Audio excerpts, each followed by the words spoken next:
Hello! Quick video from an Alex Clarke fan. Just after the video about or the live, about the Battle of Diu, I thought I would do a quick thing because the 1500 to 1509 period doesn't mean a huge amount to me, so I pretty much exclusively looked at Wikipedia just to get an idea of what else was happening around then. To put things in context, the King of England is Henry VII, or Henry Tudor, the guy who killed, or his army killed, Richard III at the Battle of Bosworth, ending the Wars of the Roses. He then went on as the last candidate standing to become King of England and went on to marry the last woman standing, uniting the houses of York, Lancaster, and pretty much anything else going. In Scotland, you've got James IV, who is the king who will be killed at the Battle of Flodden. Mary Rose and the Scottish Great Michael aren't yet certainly laid down or in service at this point. In other places, you've still got a Sapa Inca in charge, which is Huyana Capac. And in 1502, Moctezuma II is apparently elected as the Emperor of the Mexica. In China, you've got the Ming Dynasty in charge. They are on their 10th and 11th emperors, the Emperor Hongzhi and the Emperor Zhangzi. Japan's on about its 104th emperor, but is actually under the Ashikaga shogunate. The Ottomans have got Bayezid II in charge. Holy Roman Emperor is Maximilian I. Hungary's under Vladislaus II. The Grand Duchy of Moscow has Ivan III. You've got Ferdinand and Isabella, at least to begin with, in Spain. Isabella dies in 1504. Manuel I is King of Portugal. Who else is important? Oh, let's go quickly to Italy. So for the first part, you've got the Pope is Alexander VI. Now he's one of the Borgias. So his illegitimate son, because apparently as Pope you're not supposed to have legitimate sons, Cesare Borgia is running around having resigned his cardinalcy, and he's the guy who Machiavelli, who's currently a civil servant in Florence, will write The Prince about a bit later. Also in Florence, you have Leonardo da Vinci, Michelangelo, and Raphael. The fourth Teenage Mutant Ninja Turtle, Donatello, died about 40 to 50 years before. And I do wonder if they actually meant a guy called Donato Bramante, who was a contemporary artist instead of Donatello, but whatever. Titian's around, but he's in Venice, not Florence. Who else is active? Hieronymus Bosch in the Netherlands, or what will become the Netherlands. And then there's a few other quick things happening just to mention. So in 1501, Martin Luther started university at the University of Erfurt.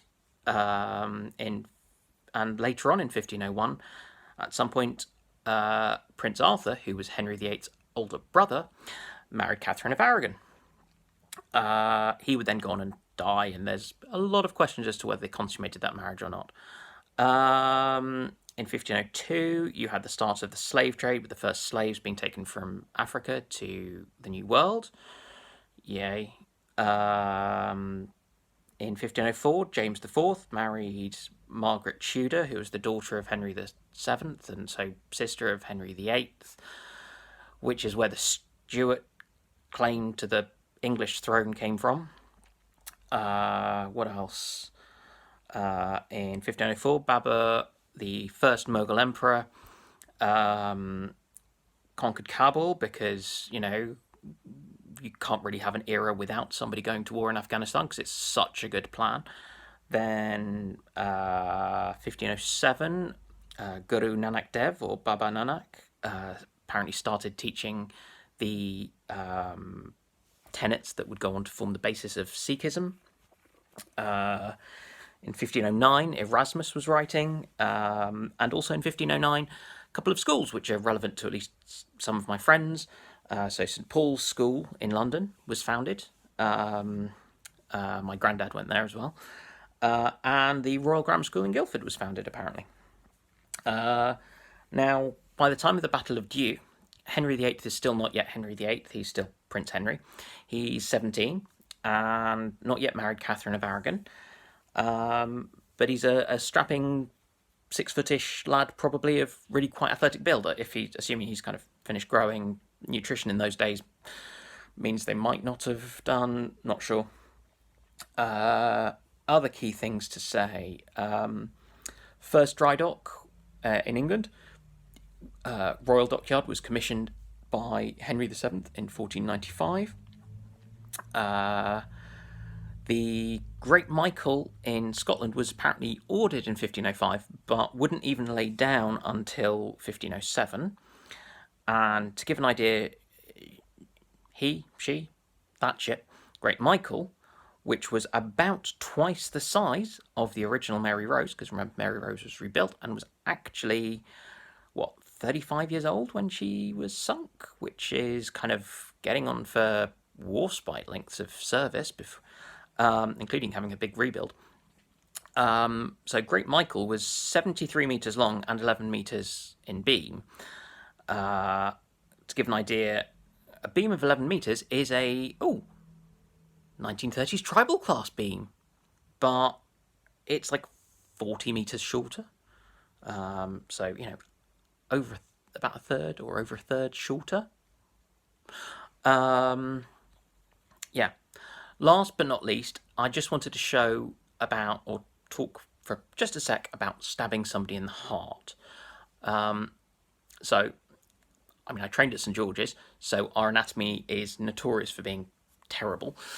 And I'm a physician, not a surgeon, so not that great at it. Although, interestingly, in 1505, the Royal College of Surgeons of Edinburgh was apparently founded, or given its first charter by James IV of Scotland, just for what it's worth. So, stabbing somebody in the heart.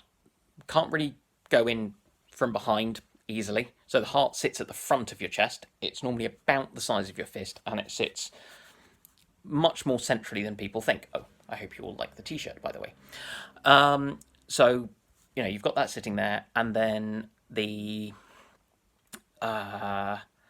ribs also kind of sit kind of flat and slightly angled. So actually your rib cage is really good at preventing stabs from anything but right in the front or from up above. So you're much better off going up and under. Now, if you go up and under and you miss the heart, the chances are you're going to hit either the liver under the right-hand side, or you're going to hit the spleen on the left. Now, both of those are very, we would call vascular structures, so lots of blood goes through them. So a good stabbing in there will fairly rapidly kill somebody. Going straight just for the heart, there are other ways to kill people. Yeah. And then you look at what people can survive, and it's amazing. So, go figure. Anyway, just to put Alex Clarke's video in context, just a quickie.